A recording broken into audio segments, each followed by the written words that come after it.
Speaking of Garrett Nussmeier, I wanted to briefly talk about him as we get ready for an open practice tomorrow out at Tiger Stadium. Usually, quarterback is really the first thing you report on for practice reports.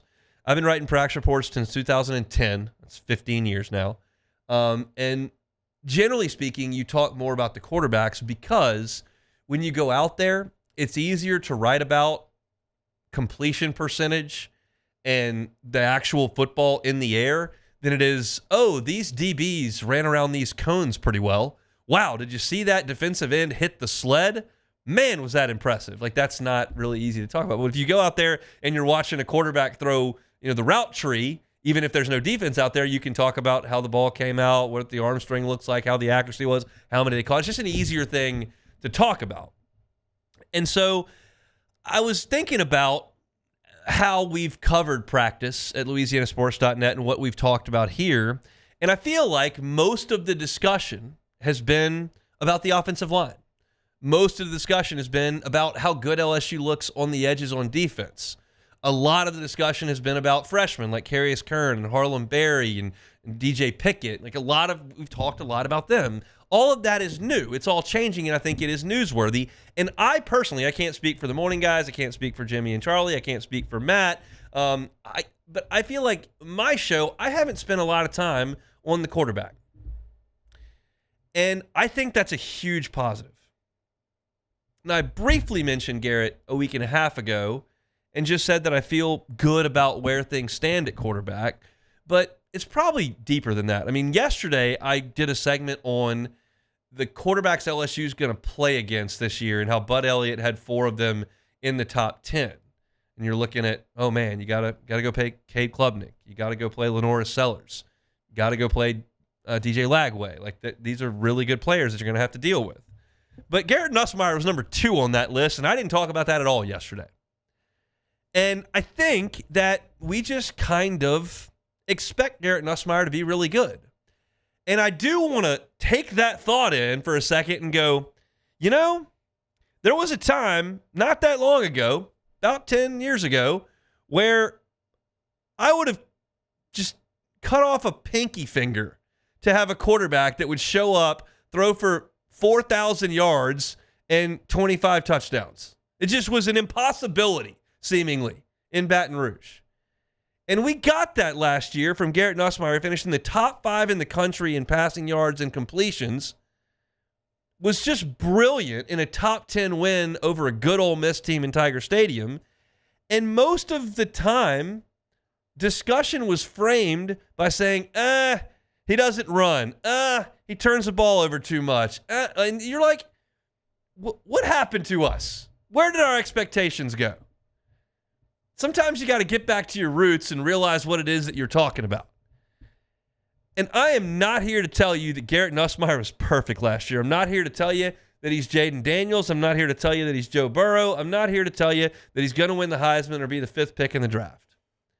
I want to start the baseline of the conversation. And then we can have more depth to it, but I want to start the baseline of the conversation with LSU's got a good quarterback, really good quarterback. Does he need to run a little bit more? Yes. Does he need to work on the decision-making that cost him 2 awful interceptions out of the 3 against Texas A&M? Yes. Does LSU need to run the ball to help him? Yes. There are things that have to get better. But the baseline, before we start talking about how good he is or what he needs to improve on or what the ceiling of the team is with him there or what pick he's going to be in the draft, the baseline of the conversation needs to start, in my opinion, with LSU as a really good quarterback. Because I believe strongly that if you gave truth serum to the 15 other SEC head coaches, I bet there are 12 or 13 of them that would trade their quarterback for Garrett Nussmeier and wouldn't bat an eye. I don't know what Steve Sarkisian would say. I don't know what Billy Napier would say. And there are probably some who feel really good about their quarterback. But you know who would be trading for LSU's quarterback? Most of the league. Josh Heupel? Yep. Hugh Freeze? Yep. Kalen DeBoer? Yep. I don't know about the top 2 or 3. And if you ask me if I wanted to trade Garrett Nusmire for DJ Lagway, I would not. Now, that may be foolish. If you asked me if I would trade Garrett Nusmire for Arch Manning, I would not. We'll see. I may be proven wrong. I may be proven right. In the end, it's really just hypothetical because there are different situations, different schedules, different supporting cast, different coaching, the whole thing. But to me, LSU has got as good a quarterback as there is in the Southeastern Conference.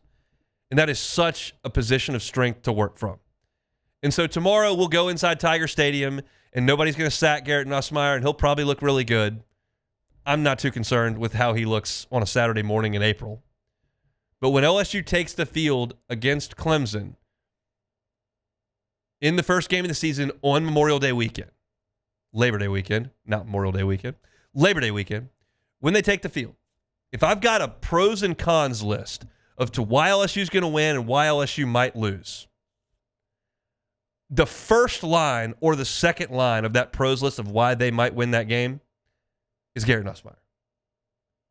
In how many years have you gone into the year, not in October or December, gone into the season saying that about LSU's quarterback?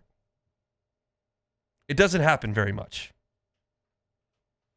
So I think Garrett Nussmeier's got to play better than he did last year for LSU to reach its goals of playing in the playoff.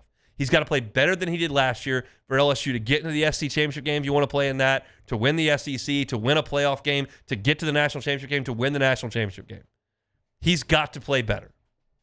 But LSU is in the discussion for all of those things I just laid out in large part because of the guy they got taking snaps. And I don't know of anybody who feels strongly differently. And if you do, you're going to need to bring some real information to this discussion. Again, the baseline we saw last year, not going to be good enough. But the baseline creates the opportunity for things to go really well in Baton Rouge this coming fall. And I just feel like since we've been talking about this football team for 5 weeks in the spring, and I just haven't done, I don't even know if it's a good enough job, or I just haven't done much on the quarterback. Today's a good day to go, they got something pretty damn good under center. I wanted to make that statement today. So we'll talk about Garrett Nussmeier tomorrow after practice. We'll write a practice report up at LouisianaSports.net and certainly further that discussion coming up on Monday. But I just felt like that was an important thing to get out in front of there with Garrett Nussmeier. So we've done that now. Hey, thanks for watching Hunt on LSU. Before you get out of here, do us a couple of favors. Hit that like button, leave your comments below, and subscribe to the channel for all your Fighting Tiger football talk. See you next time.